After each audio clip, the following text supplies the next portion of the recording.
Ladies and gentlemen, boys and girls, welcome back to the channel. Today we have the 2026 Triumph Speed T4 అయితే వచ్చేసింది. So basic గా మనకు engine అయితే down grade చేసేసారు, మీ అందరికీ తెలిసిందే, డ్యూ టు మనకి జిఎస్టీ బెనిఫిట్స్ వల్ల అనమాట. సో ఇప్పుడు దీంట్లో మనకి 349cc ఇంజన్ తో వస్తుంది. సో ఆల్రెడీ మనకు ట్రయంఫ్ లో ఏంటంటే స్పీడ్ 400 అని చెప్పేసి ఉంది. సో బట్ ఈ T4 ఎందుకు అని అంటే బేసిక్ గా ఇది మనకు ఎంట్రీ లెవెల్ అలాగే మోస్ట్ అఫోర్డబుల్ మనకి 400cc బైక్ అన్నమాట. ప్రజెంట్ ఇప్పుడు 350cc. సో 400 లాగానే మనకు బ్రాండింగ్ ఎవ్రీథింగ్ కూడా అంతా సేమ్ అయితే ఉంటది. సో ఈ బైక్ ని ఎవరు తీసుకోవాలి, ఎందుకంటే స్పీడ్ 400 కి దీనికి మనకు అప్రాక్సిమేట్లీ 50,000 ప్రైస్ డిఫరెన్స్ అనేది ఉంది.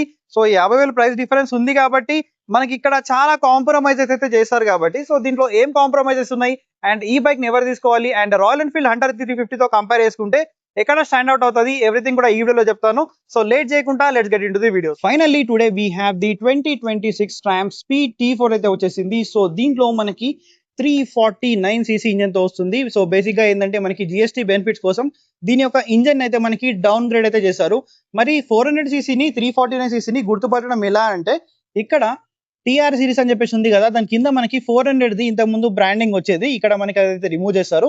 సో బేసిక్ గా ఇది 349cc, మీకు ఇక్కడ 400ది బ్రాండింగ్ కనిపిస్తుంది అనుకోండి, అది మనకి ఏంటంటే 400cc అనమాట. ఇలా మీరు గుర్తుపట్టొచ్చు. అయితే ఇక్కడ మనకి ట్రాంప్ లోగోతో పాటు కీస్ అనేవి వస్తున్నాయి. అండ్ ఇంతకు ముందు కూడా దీంట్లో కీ ఇమోబిలైజర్ అనేది లేదు. ఇప్పుడు కూడా ప్రతి ఒక్క స్పీడ్ సిరీస్ లో మనకి ఇమోబిలైజర్ అయితే రిమూవ్ అయితే చేశారు. అండ్ ఒకసారి ఇగ్నిషన్ ఆన్ చేసుకుందాం. సో ఫ్రంట్ లో చూసుకుంటే ఇక్కడ మనకి నంబర్ ప్లేట్ హోల్డర్ అనేది పైన ఇచ్చారు. అలాగే ఇక్కడ మనకి ఒక హాఫ్ మూన్ షేప్ లో ఏంటంటే డిఆర్ అనేది ఉంది. టోటల్ గా మనకి రిఫ్లెక్టర్ బేస్డ్ ఎల్ఈడి హెడ్లైట్ అన్నమాట. అండ్ సెంటర్ లో మనకి ట్రాంప్ బ్రాండింగ్ అనేది కూడా వస్తుంది, ఇక్కడ మీరు చూసుకోవచ్చు. అండ్ దీని యొక్క హెడ్లైట్ విజిబిలిటీ అనేది పర్లేదు, డీసెంట్ గానే ఉంటది.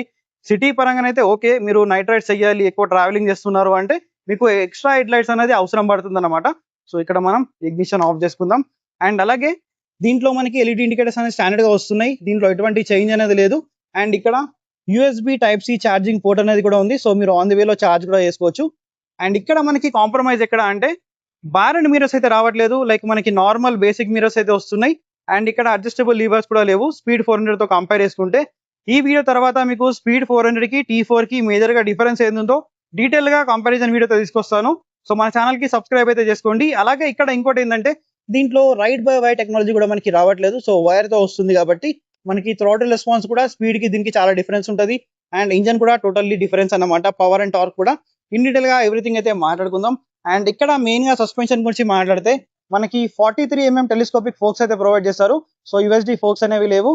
అండ్ ఇక్కడ ఏంటంటే సస్పెన్షన్ కి మనకు చిన్న ప్రొటెక్షన్ లాగా ఇక్కడ ఫ్రంట్ లో ఇచ్చారు కాబట్టి లుక్ అనేది కూడా ఎన్హాన్స్ అవుతుంది. అలాగే డస్ట్ పార్టికల్స్ అనేవి ఇక్కడ మనకి ఫోక్ సీల్స్ లోపలికి వెళ్ళి మనకి డ్యామేజ్ అవ్వకుండా కాపాడుతుంది. అలాగే మనకి ఫ్రంట్ ఫెండర్ అయితే ఉంది కదా, which is totally fibre, metal అయితే కాదు. మెయిన్ గా వెయిట్ రిడక్షన్ కోసం అయితే మనకు ఫైబర్ అయితే ఇచ్చారు. అండ్ ఇక్కడ చూసుకుంటే మనకి చిన్న రిఫ్లెక్టర్ ఇచ్చారు సేఫ్టీ పరంగా. అండ్ టైర్స్ అనేవి మేజర్ డౌన్ గ్రేడ్ అనమాట దీంట్లో. సో 50,000 రూపీస్ మనకి తక్కువ ఉంటుందని చెప్పాను కదా, దాంట్లో టైర్స్, బ్రేకింగ్ అలాగే ఇంజన్ చాలా దాంట్లో కాంప్రమైజ్ అయితే చేయాలి. సో ఇక్కడ చూసుకుంటే 110/70 70" వీల్ ఉంది. ఇది కూడా ఏంటంటే మనకు ఎంఆర్ఎఫ్ నుంచి టైర్స్ అయితే వస్తున్నాయి, which are non radial tyres. So radial tyres అయితే దీంట్లో రావట్లేదు. అండ్ బ్రేకింగ్ గురించి మాట్లాడితే ఫ్రంట్ లో మనకి 300mm డిస్క్ ప్లేట్ అనేది ఉంది. బ్రేకింగ్ అనేది సేమ్ ఉంది, డ్యూయల్ ఛానల్ ఏబిఎస్ కూడా మనకి వస్తుంది. బట్ ఇక్కడ బ్రేకింగ్ సెటప్ అనేది టోటల్లీ డిఫరెంట్ అన్నమాట. దీంట్లో మనకి డ్యూయల్ పిస్టన్ బైబ్రీ యాక్సియల్లీ మౌంటెడ్ క్యాలిపర్స్ అయితే వస్తున్నాయి, దీంట్లో రేడియల్లీ మౌంటెడ్ క్యాలిపర్స్ అయితే లేవు. అండ్ క్యాలిపర్స్ డిఫరెంట్ ఉన్నాయి. అలాగే దీని యొక్క braking bite response totally different. అలాగే దీని లోపల బ్రేక్ ప్యాడ్స్ అయితే ఉంటాయి కదా, అవి కూడా టోటల్లీ డిఫరెంట్. సో దీంట్లో ఆర్గానిక్ బ్రేక్ ప్యాడ్స్ వస్తున్నాయి, దాంట్లో మనకి సింటెడ్ బ్రేక్ ప్యాడ్స్ అనేవి వస్తున్నాయి. సో ఇక్కడ కూడా మనకి కాస్ట్ కటింగ్ అనేది చాలా అయితే ఉంది. అండ్ నెక్స్ట్ ఇక్కడ మనం గ్రౌండ్ క్లియరెన్స్ గురించి మాట్లాడితే 170mm గ్రౌండ్ క్లియరెన్స్ అనేది ఉన్నది. సో ఇక్కడ మనకి స్పీడ్ 400 తో కంపేర్ చేసుకున్న గ్రౌండ్ క్లియరెన్స్ అనేది చాలా ఎక్కువ. అండ్ ఇంతకు ముందట్లాగా దీంట్లో మనకి బ్లాక్ కలర్ ఎగ్జాస్ట్ చేయకుండా సో దీంట్లో మనకి స్పీడ్ 400 లాంటి ఎగ్జాస్ట్ ఇచ్చారు కాబట్టి సో లుక్ పరంగా కూడా చూడడానికి చాలా అంటే చాలా బాగా కనిపిస్తుంది. అండ్ ఇక్కడ మనం మెయిన్ ఇంజన్ గురించి మాట్లాడాలి. ఇప్పుడు ఇది మనకి 349cc ఇంజన్ తో వస్తుంది. సో నో మోర్ మనకి 400cc అన్నమాట. అండ్ దీంట్లో స్పీడ్ తో కంపేర్ చేసుకుంటే పవర్ అండ్ టార్క్ కూడా చాలా డిఫరెంట్ ఉంటుంది. సో మనకి 29 PS పవర్ అనేది ఈ ఇంజన్ ప్రొడ్యూస్ చేస్తుంది. అలాగే 31 Nm టార్క్ అనేది ప్రొడ్యూస్ చేస్తుంది. సో పవర్ అండ్ టార్క్ అయితే చాలా అంటే చాలా డిఫరెన్స్ ఉంది. టార్క్ లో మనకి ఏంటంటే జస్ట్ 1 Nm టార్క్ అనే డిఫరెన్స్ ఉంది, బట్ పవర్ లో చాలా డిఫరెన్స్ ఉంది. సో ఆల్మోస్ట్ మనకి 8 PS పవర్ అనే డిఫరెన్స్ ఉంది స్పీడ్ 400 కి దీనికి. అలాగే రెండిట్లో కూడా మనకి డిఓసి ఇంజన్ వస్తుంది, 4 valve liquid cooled engine. So coolant అనేది కింద ఉంది. అలాగే ఇక్కడ రేడియేటర్ అనేది ఇచ్చారు, దీంట్లో కూడా సింగిల్ హార్న్ అనేది ఉంది, ఇక్కడ కూడా కాంప్రమైజ్ అనేది లేదు. అండ్ కొత్త ఇంజన్స్ లో మనకి ఏంటంటే స్ట్రోక్ అనేది తగ్గించారు. అలాగే మనకి వాల్వ్ టైమింగ్ కానీ అలాగే మనకు కంబషన్ ఛాంబర్ కానీ టోటల్గా రీడిజైన్ అనమాట. ఇంటర్నల్గా మనకి చాలా అంటే చాలా చేంజెస్ అయ్యాయి. సో టెక్నికల్గా మాట్లాడుకుంటే ఇన్ డెప్త్గా చాలా లోపలికి అయితే వెళ్ళాలి. సో అంత లోపలికి నేను వెళ్ళాలనుకోవట్లేదు. సో బేసిక్గా ఇదన్నమాట fit and finish build quality అయితే మనకి ఎక్కడ కూడా కాంప్రమైజ్ అయితే ఎవ్వరు ట్రయంఫ్ వాళ్ళు మీ అందరికీ తెలిసిందే. అండ్ స్పీడ్ 400తో కంపేర్ చేసుకుంటే మీకు చెప్పాను కదా, సో ఇంజన్ కెపాసిటీ మనకి సేమ్ ఉన్నప్పటికీ పవర్ అండ్ టార్క్ చాలా డిఫరెన్స్ ఉందని చెప్పేసి. ఇక్కడ మనకి అడ్వాంటేజ్ ఏంటంటే దీని యొక్క మైలేజ్ అనమాట. సో మనకి 13 లీటర్స్ ఫ్యూల్ ట్యాంక్ కెపాసిటీ వస్తుంది, E20 ఫ్లెక్స్ వీల్ కూడా సపోర్ట్ చేస్తుంది. బట్ ఇక్కడ అడ్వాంటేజ్ ఏంటంటే మనకు మైలేజ్ అనేది చాలా బెటర్ గా వస్తుంది. దీంట్లో మీరు 30 to 35 kmpl వరకు మైలేజ్ అనేది ఎక్స్పెక్ట్ చేయొచ్చు, which is a very good thing అనమాట. ఇక్కడ మనకి ట్రాంప్ స్టికరింగ్ తో వస్తుంది, which is not a 3D logo. అలాగే ఇక్కడ మీకు ఆల్రెడీ చెప్పేసాను, అడ్జస్టబుల్ లీవర్స్ అనేవి రావట్లేవు. అలాగే no ride by technology, no bar and mirrors, so ఇవన్నీ కూడా మనకి లేవు. అండ్ కీ మొబిలైజర్ అయితే మీకు దేంట్లో కూడా రాదు, ఇది మర్చిపోండి. అండ్ ఇంకోటి ఏంటంటే హ్యాండిల్ ఏదైతే ఉంది కదా, సో ఇది నార్మల్ మనకి హ్యాండిల్ బార్ అన్నమాట, like regular metal handle bar, like steel అనుకోండి. అండ్ దాంట్లో ఏంటంటే మనకి అల్యూమినియం హ్యాండిల్ బార్ అనేది వస్తుంది. ఇక్కడ కూడా మనకి డిఫరెన్స్ అనేది ఉంది. సో నెక్స్ట్ ఇక్కడ మనకి స్పీడ్ T4 ది బ్రాండింగ్ అనేది వస్తుంది. సో వీళ్ళు ఏంటంటే ఈ T4 కానీ స్పీడ్ 4 అని కానీ బ్రాండింగ్ అనేది అలాగే ఉంచారు, ఎందుకంటే వీళ్ళ ఒక లెగసీని కంటిన్యూ చేయడానికి. అండ్ ఇది మనకి టోటల్ గా ఫైబర్ వస్తుంది.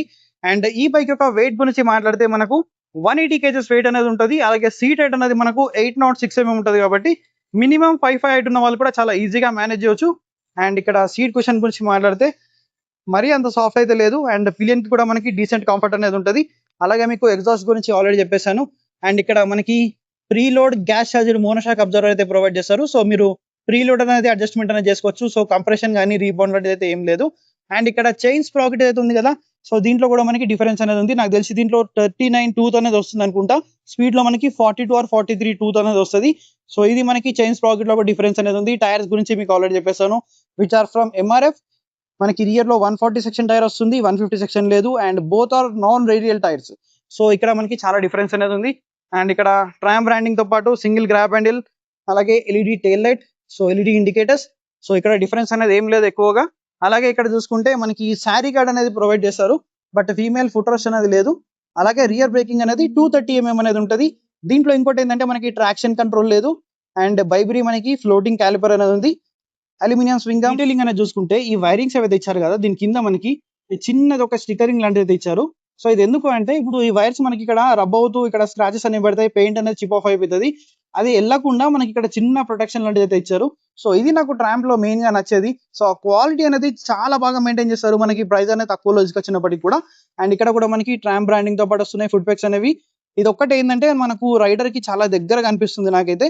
అండ్ అలాగే దీంట్లో గేర్ బాక్స్ అనేది మనకి as it is 6 speed gear box అనేది ఉంటుంది with assistant sleeper clutch. And clutch గురించి మాట్లాడితే దీంట్లో కూడా మనకి అసిస్టెంట్ స్లీపర్ క్లచ్ వస్తుంది. బట్ దీని యొక్క ఫీడ్బ్యాక్ అనేది స్లైట్లీ మనకు హార్డ్ అనిపిస్తుంది.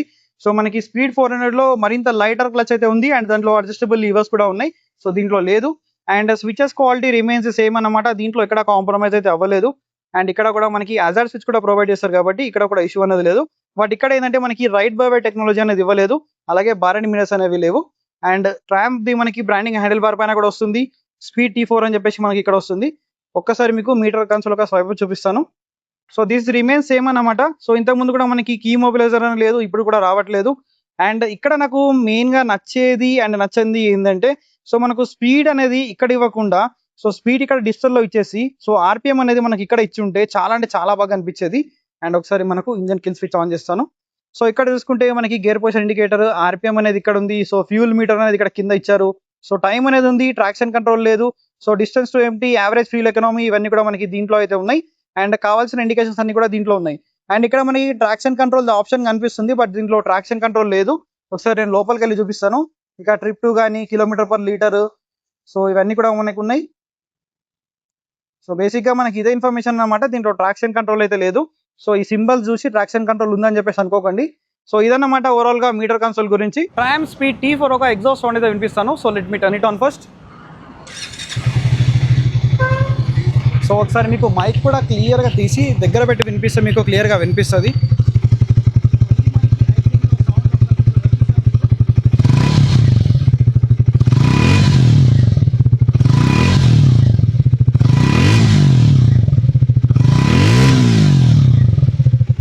విజిల్ లాంటి సౌండ్ మీకు వినిపిస్తుంది అనుకుంటా. ఎగ్జాస్ట్ సౌండ్ అనేది చాలా అంటే చాలా బాగుంది. So let me turn it of. So ఇదన్నమాట ట్రామ్ స్పీడ్ T4 యొక్క exhaust sound. So finally this is all about the 2026 tram speed T4 అన్నమాట. సో బేసిక్ గా 349cc. సో స్పీడ్ 400 కి దీనికి చాలా డిఫరెన్స్ అనేది ఉంది. నెక్స్ట్ వీడియోలో ఇన్ డీటెయిల్ గా కంపారిజన్ వీడియోని తీసుకొస్తున్నాను. సో మన ఛానల్ కి సబ్స్క్రైబ్ చేసుకోండి ఇలాంటి వీడియోస్ చూడాలి అనుకుంటే. సో మెయిన్ గా ప్రైస్ డిఫరెన్స్ అనేది మనకి ఏంటంటే 50,000 రూపీస్ అనేది ఉంది. సో నెక్స్ట్ వీడియోలో డీటెయిల్ గా మాట్లాడుకుందాం. ఫస్ట్ అయితే మనం హంటర్ 350కి దీనికి మేజర్ గా డిఫరెన్స్ ఏంటో చెప్తాను. సో ఫస్ట్ ఈ బండిని ఎవరు తీసుకోవాలి అనుకుంటే, సో ఎవరికైతే లైక్ బడ్జెట్ లో ట్రాంప్ నుంచి ఎంట్రీ లెవెల్ బైక్ కావాలి, సో పవర్ అండ్ టార్క్ అంత అవసరం లేదు, మాకు డీసెంట్ పవర్, దీంట్లో కూడా చాలా పవర్ ఉంటుంది, లైక్ 29 PS అంటే తక్కువ ఏం కాదు, అండ్ 31 Nm టార్క్ అనేది ఉంటుంది. సో స్పీడ్ 400 తో కంపేర్ చేసుకుంటే చాలా తక్కువ, బట్ మనకి పవర్ అండ్ టార్క్ అనేది చాలా ఎక్కువ. మెయిన్ గా బ్రాండ్ వాల్యూ. సో ప్రతి ప్లేస్ లో మనకి ఫిట్ అండ్ ఫినిష్ కానీ క్వాలిటీ కానీ ఎక్కడ కూడా కాంప్రమైజ్ అయితే అవ్వరు ట్రాంప్ వాళ్ళు, తక్కువ ప్రైస్ లో తీసుకొచ్చినప్పటికీ కూడా, ఇది మీ అందరికీ తెలిసిందే. అండ్ మెయిన్ గా దీనికి పెట్టాల్సిన డబ్బులన్నీ కూడా మనం ఇంజన్ పైన అనమాట, ఎందుకంటే ఇంజన్ అనేది అంత పవర్ఫుల్ ఉంది. అలాగే fit and finish, build quality and service కూడా ఏంటంటే మనకి ప్రతి 16,000 కిలోమీటర్స్ ఒక సర్వీస్ అనేది ఉంటుంది కాబట్టి, సో మనకి అక్కడ కూడా ప్రైస్ అనేది చాలా తగ్గుతుంది. సో మనకి సేవింగ్స్ కూడా చాలా అవుతాయి అనమాట. అండ్ రాయల్ ఎన్ఫీల్డ్ గురించి మాట్లాడితే, సో దాంట్లో మనకి పవర్ అండ్ టార్క్ చాలా డిఫరెన్స్, అంటే చాలా తక్కువ ఉంటుంది. అలాగే ప్రైస్ గురించి మాట్లాడితే దీంతో కంపేర్ చేసుకుంటే ఒక 25,000 రూపీస్ అనేది ప్రైస్ తక్కువలో వస్తుంది హంటర్ అనేది. బట్ అక్కడ ఏంటంటే మనకు పవర్ తక్కువ, టార్క్ తక్కువ. సో మనం 80 వెళ్ళిన తర్వాత మనకు కాన్ఫిడెన్స్ అనేది దాంట్లో రాదు. బట్ దీంట్లో ఏంటంటే టాప్ అండ్ పర్ఫార్మెన్స్ కూడా చాలా బెటర్ గా ఉంటుంది, అండ్ ఎక్విప్మెంట్ కూడా చాలా బెటర్ గా అండ్ చాలా ప్రీమియం గా అయితే దీంట్లో ఉంటుంది. సో మెయిన్ గా రాయల్ ఎన్ఫీల్డ్ కి అడ్వాంటేజ్ ఏంటంటే మనకి సర్వీస్ నెట్వర్క్ అనే డీలర్షిప్స్ అనమాట. సో ఎందుకంటే దాని ఒక సర్వీస్ నెట్వర్క్ కానీ డీలర్షిప్ కానీ ప్రతి ప్లేస్ లో అవైలబుల్ ఉంటుంది. సో దీని ఏంటంటే కొద్దిగా సర్వీస్ నెట్వర్క్ తక్కువ ఉంటుంది, వీళ్ళు కూడా ఏంటంటే ఎక్స్పాండ్ చేస్తున్నారు. But royal Enfield already leading లో ఉంటుంది. సో మనకు సర్వీస్ నెట్వర్క్ అనేది లీడింగ్ లో ఉంటుంది, షోరూమ్స్ అనేది లీడింగ్ లో ఉంటాయి కాబట్టి, సో మనకి అదొక అడ్వాంటేజ్ అనమాట. రెండు కూడా మంచి రిలయబుల్ ఇంజన్సే. సో మోర్ రిలయబుల్ అయితే రాయల్ ఎన్ఫీల్డ్ డెఫినెట్లీ, అది మీ అందరికీ తెలిసిందే. సో మెయిన్ గా పర్ఫార్మెన్స్ కావాలి బడ్జెట్ లో, అండ్ ప్రీమియం టచ్, అలాగే ప్రీమియం బ్రాండ్ నుంచి మోటార్ సైకిల్ కావాలి అనుకుంటే మీరు ఈ బండిని అయితే కన్సిడర్ చేసుకోవచ్చు. మైలేజ్ కూడా మనకి చాలా ఎక్కువ అయితే వస్తుంది, లైక్ 30 to 35 km వరకు అయితే ఎక్స్పెక్ట్ చేయొచ్చు. సో ఓవరాల్ గా ఇదన్నమాట. సో రెండు బైక్స్ ని టెస్ట్ రైడ్ చేయండి, మీకు ఏది బెటర్ అనిపిస్తుందో అది మీరు చూస్ చేసుకోవచ్చు. సో నేనైతే ఎండ్ ఆఫ్ ది డే ఏం చెప్తానంటే, హంటర్ 350 పర్చేస్ చేసే బదులు మీ ఏరియాలో డీలర్షిప్ ఉంది, సర్వీస్ నెట్వర్క్ ఉంది అనుకుంటే better go for speed T4 అన్నమాట. So this is all about this video. I will see you on other video. Until then, take care, keep loving, keep supporting. Signing off, your Moto Boy VK.